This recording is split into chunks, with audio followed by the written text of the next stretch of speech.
WBA Fedicentro title. Yeah, Shaki Foster, a guy with a deceptive size for the weight class and for his frame, 5'8.5" shorter than Jesus Bravo, but Foster has very, very long arms, so Bravo may look like the taller fighter, but Foster should be able to find him with his jab. This is a great-looking matchup on paper between a pure puncher and a pure boxer.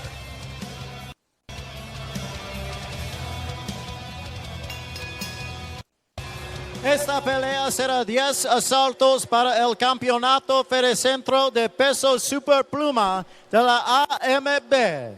Es traído a todos por el entretenimiento de DeBella. Está patrocinado por Nissan of Queens, Galardi Insurance, Optics, and Azad Watches. This fight will be 10 rounds for the WBA Fedicentro Super Featherweight Championship of the World.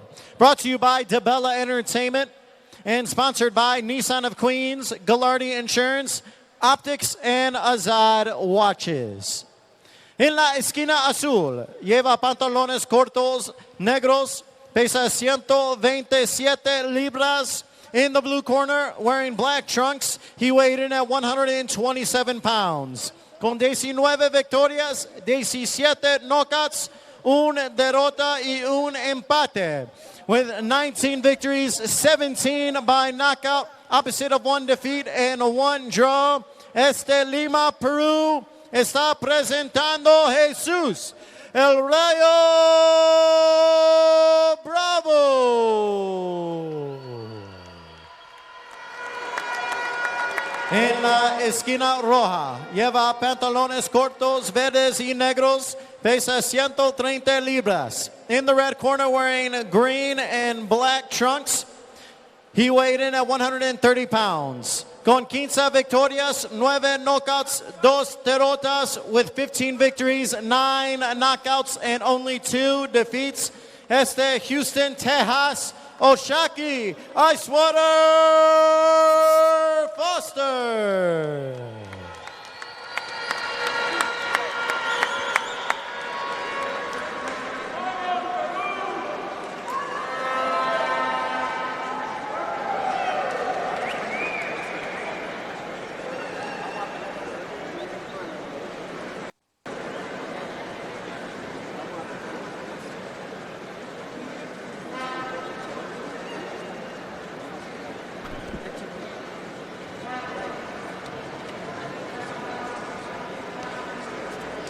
Well, here we go, 10 rounds in Super Featherweight for the WBA Fedicentro Super Featherweight Championship. Oshaki Foster and Jesus Bravo. Foster coming in 15-2, 9 knockouts. And his first match fighting under DeBella Entertainment, Jesus Bravo, 19-1-1, 17 knockouts. He is in the black trunks. Foster in the black trunks with the neon green trim down the sides. And Foster's a guy who's had a real turnaround in both his life and in his career. About 3 years ago, he took a loss on Showbox. We saw him lose to Sam Tia, just kind of froze that night, then took a loss to Rolando Chinea, then had a stint in jail. And when he was in jail, he watched Terrence Crawford win the undisputed 140-pound title against Julius Indago, and he had an awakening. It inspired him, and the moment he got out of jail, the first place he went was to the gym in Houston, and it's been quite the turnaround ever since. Yeah, he moved away from his hometown of Orange, Texas, and he's known his trainer, Bobby Benton, since he was a kid. And he's been there working out at Main Street Boxing and Muay Thai Gym in Houston. And he's won 5 in a row since then. Bobby Benton, obviously, also the trainer of Regis Prograis. So if anyone specializes in this kind of fighter, the guy who's off the radar but is incredibly talented and is going to break through, is Bobby Benton. He seems to have a whole stable of these fighters. Prograis, the top-ranked super lightweight and WBA champ.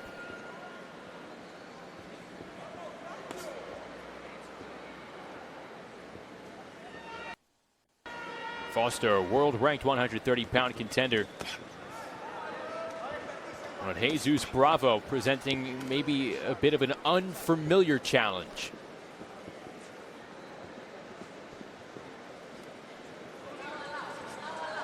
He's fighting his first American opponent. And it's Bravo's first fight here in Costa Rica. Well, right away, we're seeing something that I alluded to during the tail of the tape. Foster is deceptively long for his size. You don't think that his reach is going to be what it is. Well, Bravo might be hurt already. That was a real foolish move. You never put your back to your opponent like that, ever. I don't think he's hurt. I just think he made a foolish mistake, and he could have got caught with that.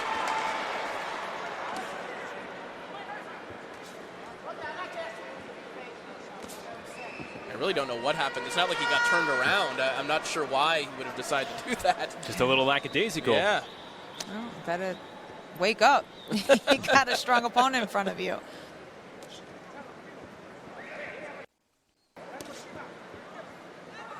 Bravo coming off a knockout win on April 27th against the previously undefeated Cesar Diaz as we wind things down in the opening round.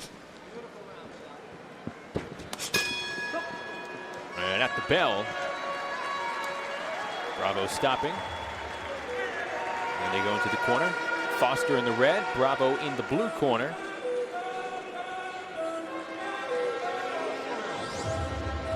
Here we see the unusual moment. Yeah, I mean, that was just Foster kind of missing on a check hook, and Bravo followed through and just waited. He was staring into the camera. Yeah, I think he was waiting for the red light to go on. Moment in lights right there for a few seconds. Well, meeting the ropes and then meeting the camera. A lot happening with Jesus Bravo. And O'Shaquie Foster, under the tutelage of Bobby Benton and his cutman Aaron Navarro. He said he is ready. He wants all the smoke, and I think that's also another phrase for belts. He wants the title. Yes, that's right. He may get one. He's currently the WBC silver champ, and he recently said that he believes Miguel Berchel will soon vacate the title, and he's hoping to be in position to compete for that belt. And he kind of has this all mapped out here because he mentions Joseph Diaz. Jojo Diaz is a top contender, ranked right behind Tevin Farmer. He's 29-1. As a guy that he could contend with should that belt become vacant. Well, and of course, Foster and Diaz have some history. Jojo Diaz is the reason O'Shaquie Foster didn't make the Olympics. He was the guy who beat him in the Olympic trials in 2012. So there's more to that fight than just heading towards a world title. There's some revenge out there for O'Shaquie Foster. That redemption in the pros is nothing better than getting that sweet redemption fight. And it's 7 years in the making. You do not forget. Right after that, Foster went pro. But 130 is an interesting weight class right now, and there's definitely space for Foster to fit in to that title picture. All the big names are guys with good television exposure. You mentioned Berchelt. We'll see what he does with his belt. Gervonta Davis, obviously the biggest star in the division. Then you have Tevin Farmer, Jamel Herring, who just won a world title, Andrew Cancio. So there's guys with followings and names, but not necessarily completely unbeatable names. I think that people would consider Gervonta to probably be the class of the division, or Tevin Farmer.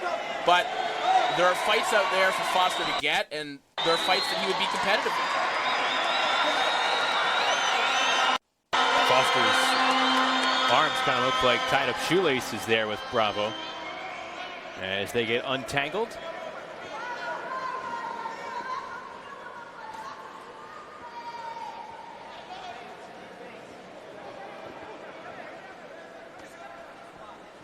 I think Bravo's having a little bit of a difficult time, figuring out Foster's timing and getting acclimated to him in the ring.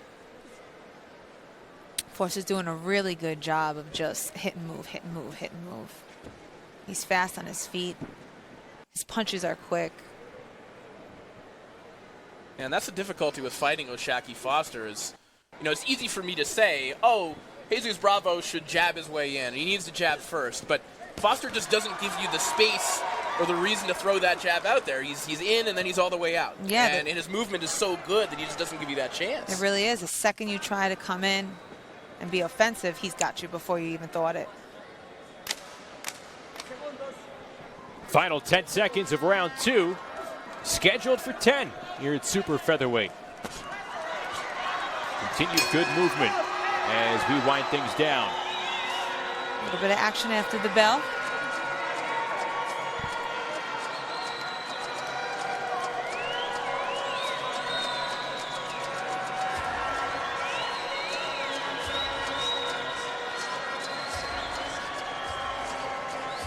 We see some of the action for the previous round. And it's been the jab of O'Shaquie Foster, the jab and the movement almost exclusively that has won him these 2 rounds. You see him throw that right hand out there. But it's been almost entirely with his left hand that he's been able to control this fight so far.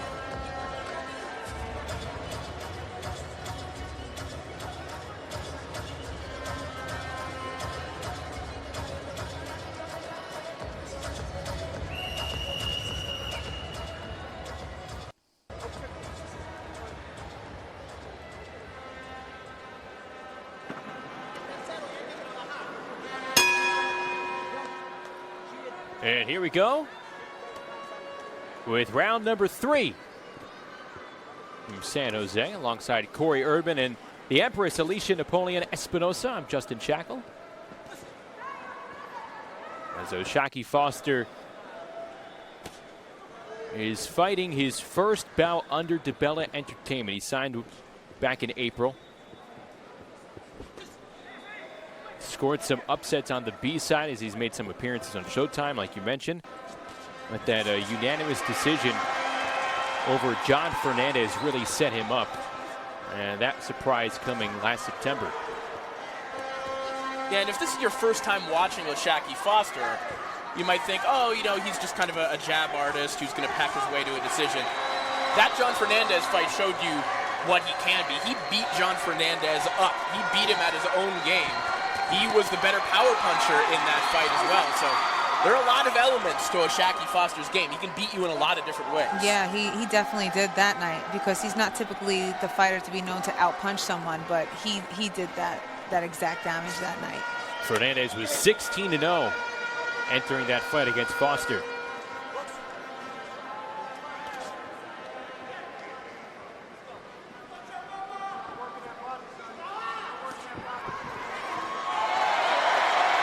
Bravo holding the back of Foster's head. I mean, every time these two come together, something illegal happens. They've been warned nearly every time they come together. This one has the possibility of getting messy. And a good right from Foster.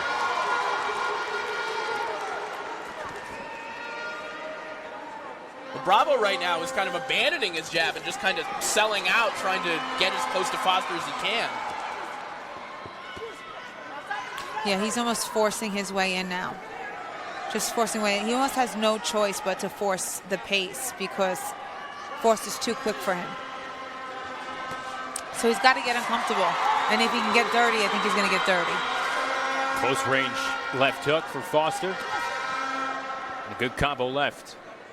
I mean, it might not be the worst decision either, because if you let O'Shaquie Foster get 6 rounds in the bank, and he knows he can get to the finish line, if you think it's hard to catch up with him now, good luck then. So yeah. Bravo has to make this investment now and has to take chances early.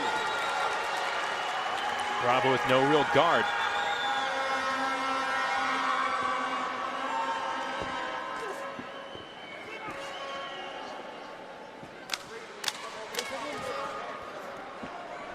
Round 3 closing up. A sweeping left from Bravo. And a wild overhand right. And a stare down. That was beautiful defense from Foster at the bell.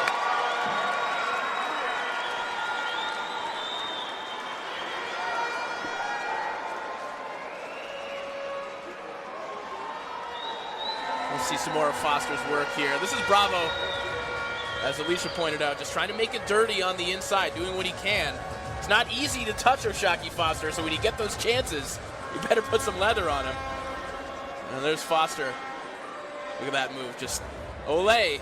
Yeah, he works beautiful angles and really just in control of his opponent's movement. They did use this building as bullfighting Ah, yes, it's fitting. Yes, facility exactly. Yeah. at one point. So Boxing's the same Foster thing. has the idea right there. The Gimnasio Nacional was built in 1960, and again, originally there was no roof when it was used for bullfighting. Now it's used by the Costa Rican national basketball team. Good thing there's a roof. We might have felt the breeze from that right hand from Jesus Bravo at the belt. Bravo's really trying to hold him while he's on the inside and sneak those punches in.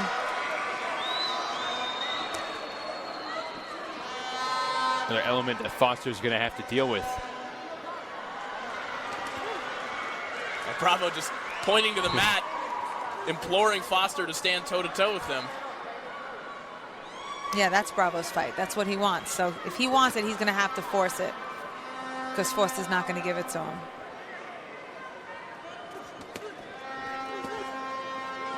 Right hand snuck in by Foster.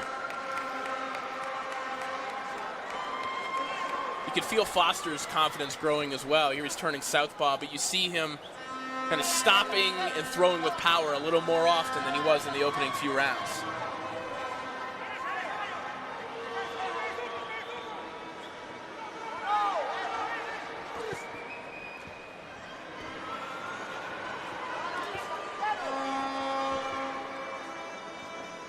A moment ago, Bravo turned southpaw, and you could hear his corner tell him, no, don't do that. And he switched back right away without consequence. At least he listens.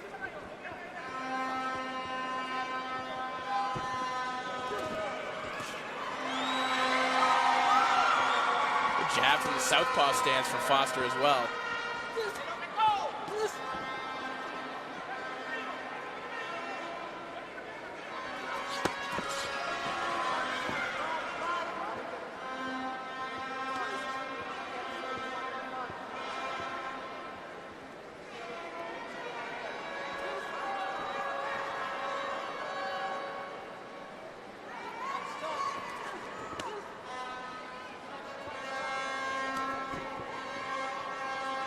You know, Foster obviously has tremendous footwork, but he seems to have this ability to make his opponent unsure of his offense. Because Bravo will be in range sometimes, and he just doesn't want to let his hands go. Yeah, because Foster's so quick and those punches sting. As much as he tries to defend him, he can't. He's too slow. Foster's way too fast.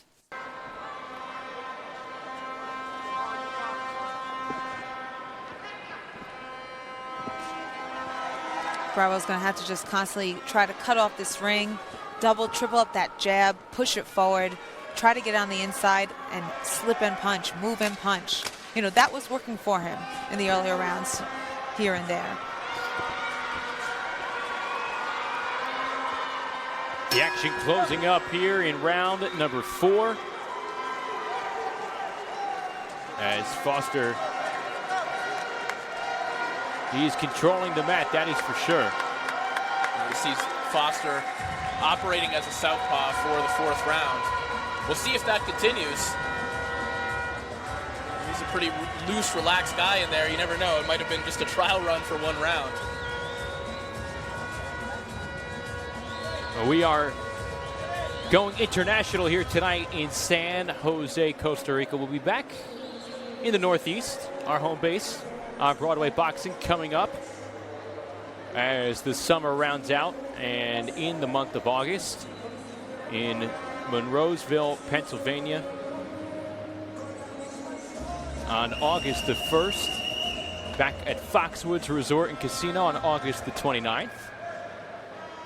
Be a certain title holder, I believe, in action that night. Are we accurate with that, Alicia? Should be, yeah, in action that night. Okay. Contract's not signed yet, but looks hopeful. Maybe I could join you guys after the fight. Yeah, absolutely. We'll allow that. Well, round 5 opening up with Foster going to work and Bravo covering up. We were looking for Bravo to be the one to pick up the aggression, but it's Foster who's now putting it on Bravo. Yeah, he's comfortable. He has Bravo's number. He can do that. That's why he was southpaw that whole time. And still at it. Still in that position.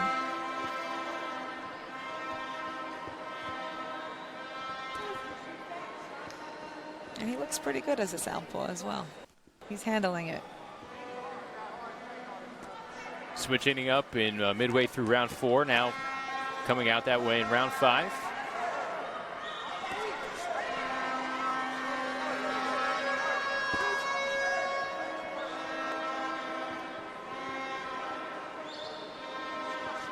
I mean, Bravo hasn't had much success at all in the center of the ring, and it's hard to imagine a scenario in which he would.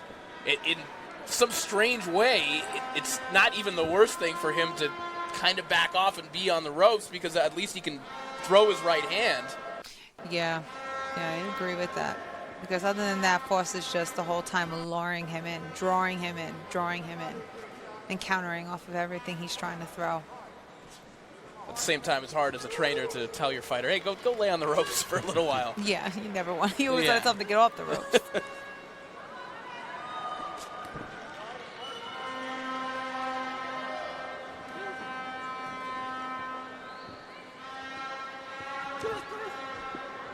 Good head movement there by Bravo. If he could just punch off of that movement next time.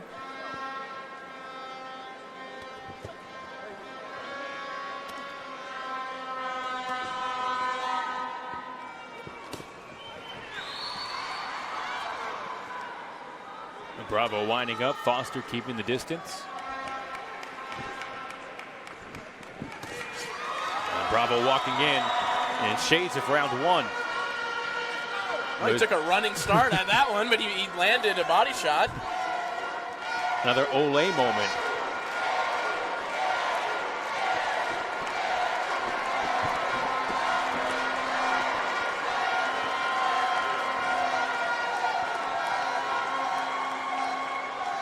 Bravo showing some good lateral movement. That was a trip, I think, from Foster. Bravo coming in as we wind things down here in the 5th round. And a lot of extracurriculars going on this entire fight. Bobby Benton's got to watch it here. Yeah, that was really dirty on Bravo's end. That was unnecessary and bad sportsmanship. It kind of spills over here between rounds 5 and 6.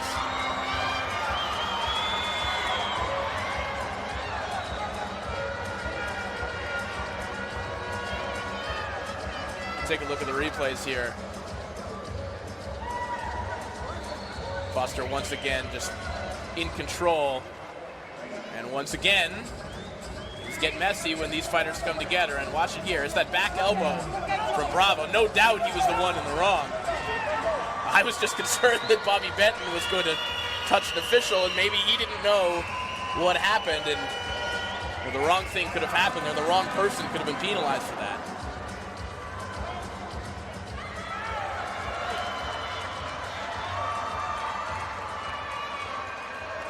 That would be a shame to see the fight go to disqualification, come this far. Yeah. Let's hope to see Bravo behave. Well, here we go with round number 6. Bravo wants to touch gloves. Foster kind of makes contact, but flings it away. Here in round 6, scheduled for 10. With the vacant WBA Fedicentro Super Featherweight belt on the line. Well, you can understand why Bravo would be frustrated. Obviously, you can't react the way that he did at the end of that round, but he's been doing a lot of swinging and missing, and that's extremely frustrating for a fighter, especially a high-level fighter like Jesus Bravo. A guy who doesn't miss that often.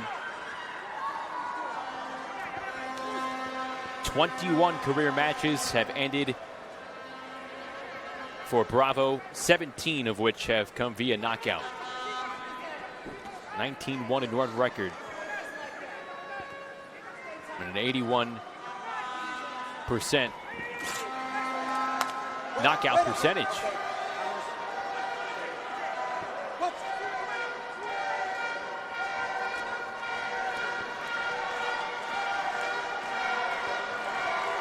what you have to like about O'Shaquie Foster is he shows that you can be successful in boxing by just keeping it simple. You know, when you're teaching young fighters how to learn this sport, how to fight in there, someone like O'Shaquie Foster could show you that just with a good jab and with good footwork, those two things alone can take you a long way. Like, you can put a lot of rounds in the bank by perfecting those two things. And there aren't too many people, if anyone, in the 130-pound division that has those attributes that stack up with O'Shaquie Foster. That's the truth. Simplicity is key. And, you know, as a fighter, it's always the fundamentals. It's always going back to the basics that you constantly have to condition every single day as a fighter. You just have to. Good tack to the body from Foster. Okay, reach it, reach. Come on. Hooks. And that's the other thing about Foster. When he does get to the inside, or when he wants to, he has a lot of tools in his arsenal. You know, O'Shaquie can throw a lot of different stuff, but he doesn't need to. He's going to fight on his terms. When he wants to back you up, he will. When he wants to move around, he's definitely going to do that. That's real special talent, though, too. You know, sometimes that just can't be learned, and you could try to practice and apply it, but some people are just born with that genetic ability to be that quick and fast and apply those basics just crisp and to perfection. Action picking up as round 6 comes to a close. And they heard the bell this time. That time they go to the they corners. Obeyed the bell. No problem. Good, good. They don't want to get disqualified. Good. See some of these just quick, short shots on the inside, sneaking in there from O'Shaquie Foster. Bravo just desperately trying to sling anything in there, but almost all of it, they're going around the body of O'Shaquie Foster or getting rolled with.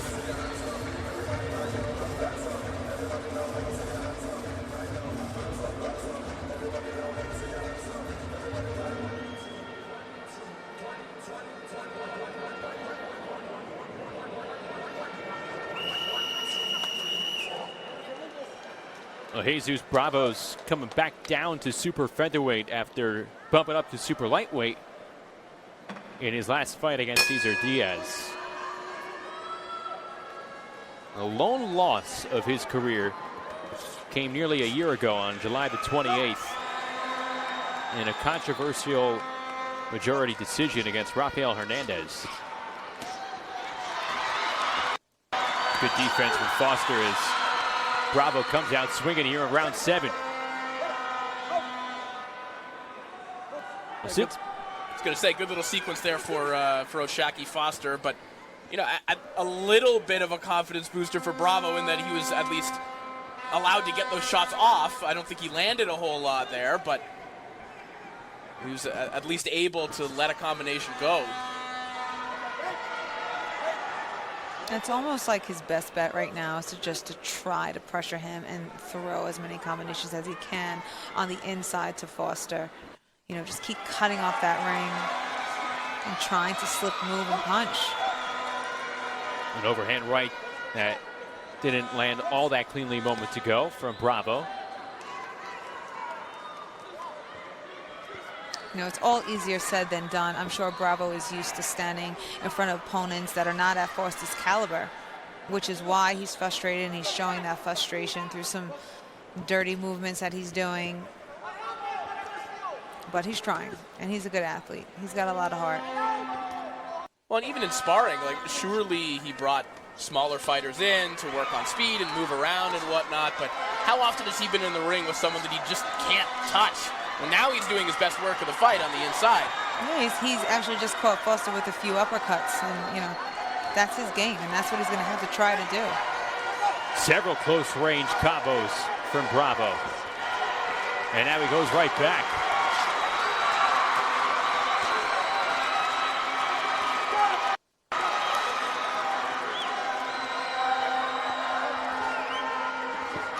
You almost feel like Foster's kind of allowing this to happen. You know, he's putting his gloves up. He's kind of walking towards Bravo.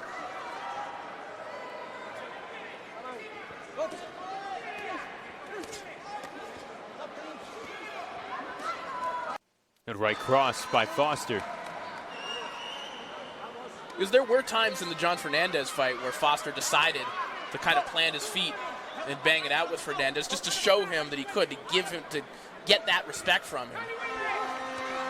Now we're seeing another look from Foster. And he's also doing the right thing. You know, he gets on the inside with Bravo, and Bravo will try to get off a little bit, but then he's hugging him, he's holding him. You know, that's going to prevent the fighter from being able to get on the inside. Well, it's those nuances, too. You see on the Foster's head on the inside is never right in front of Bravo. It's always off to the side. He's not giving him a lane to just belt him with uppercuts.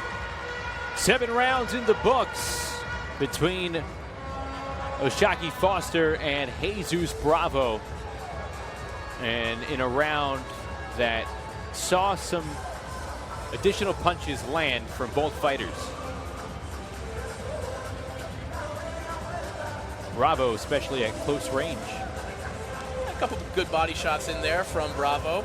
Definitely the best round of the fight for Bravo. I wouldn't have scored it for him, but you know, if you only watch the moments where he got to the inside and landed a couple body shots, tapped in a few uppercuts, I suppose you could score it for him, but I don't think that would be correct. Yeah, I agree with you. He seemed to be falling in on a lot of those body shots as well. If he could just sit down on his punch, take a step back, and try to flurry it up the middle, he'd be a little bit more successful. Like you mentioned, felt like at times Foster was kind of allowing that action to happen. Absolutely. Here we go with round 8. When you saw it right there, right? As Foster came to the center of the ring, he had his hands up right away, and he was just going to walk to Jesus Bravo. He didn't touch gloves. He went right to the inside. That was nothing that Bravo did. That was Foster wanting to be in there. I think part of that is, too, he can see that he has his opponent mentally frustrated, and he can take advantage, and he can do that.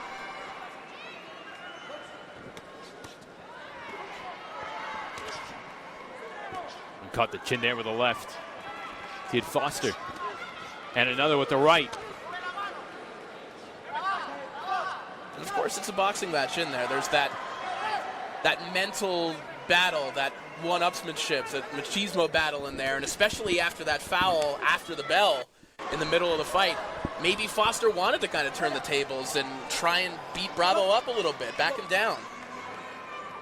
Makes sense. I agree with that. Foster clubbing Bravo with several right hands here in round 8.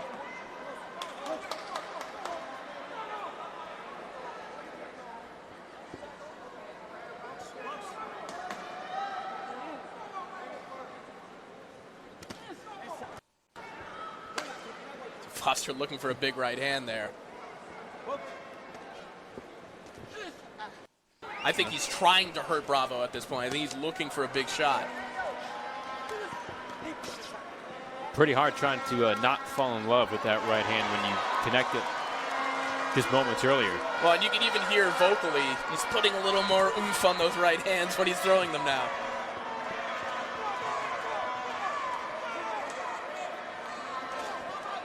Great defense by Foster.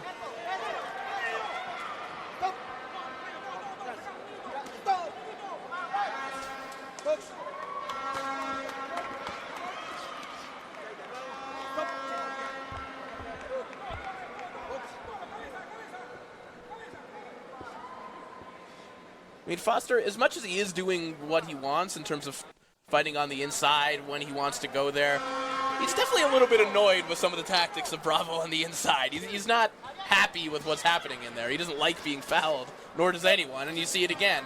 Yeah, there's a lot of rabbit punching going on in this fight. There's a lot of agitation toward elements that he's being forced to deal with right now. Sure. And, you know, if he wants to avoid that, I'm sure Foster could box his way for an... Oh, There it is! Stiff right, and Bravo goes down for the first time in his career. Oh, it's over. And that will do it. Yeah, that is it. It's over. What a beautiful, clean shot. Straight right hand down the middle, right on the chin. O'Shaquie Foster delivering the knockout blow that drops Jesus Bravo here in round 8. Well, you can put that on the early list for Knockout of the Year contender, and on a night that we're dedicating to Pernell Sweet Pea Whitaker, what a perfect counter shot for a knockout. That is as beautiful a counter shot knockout as you're going to see. You know, Wow. throughout all this fight with the extracurricular activities going through, the little nudges, the holds, all that stuff, you talk about an appropriate nickname for O'Shaquie Foster, Ice Water. Unfazed, waited for his opponent to reveal himself, and right there, a rifling right hand that drops Bravo straight to the mat. Bravo was supposed to be the puncher coming into this fight, but we found out who the puncher was right there. Oh, And that was now a we- beautiful knockout. Beautiful knockout. Obviously, we turn our attention to the health of Jesus Bravo at this point, who's still on the canvas, but does appear to be moving.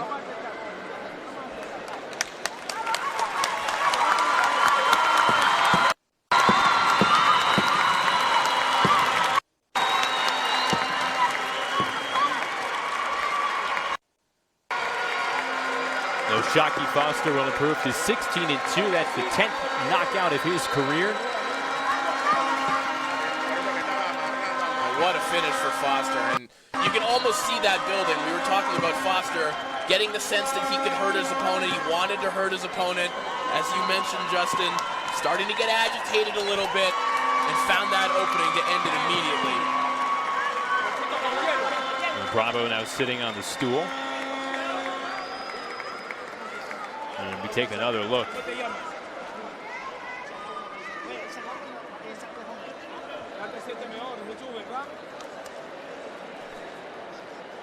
Like a house of cards.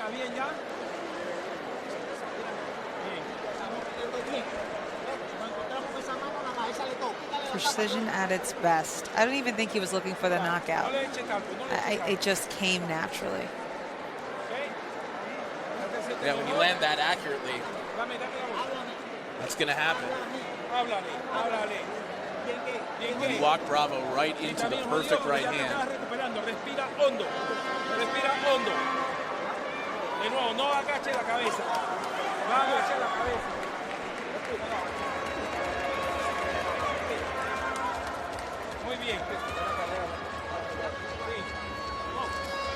Well, unfortunately, Bravo's first knockout of his career. First one down on the canvas. And it's going to be one that going to be replayed a lot in the highlight reel for O'Shaquie Foster.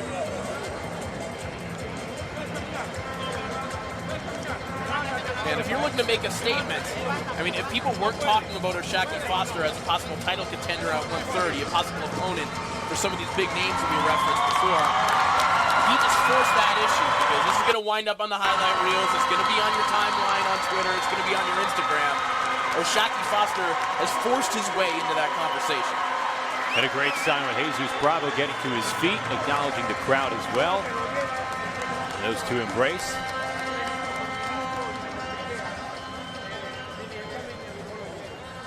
It just has to be a gratifying feeling with O'Shaquie Foster coming down to a foreign land, dealing with these elements. Damas y So we go back caballeros, to Miguel el Flores. final llega a 2 minutos y 59 segundos en el salto 8 para su ganador y el campeón Fedecentro de Peso Superpluma de la AMB. Ladies and gentlemen, the end comes at 2 minutes and 59 seconds of round number 8 for your winner by knockout. And now the WBA Fedecentro Super Featherweight Champion of the World, O'Shaquie Icewater Foster.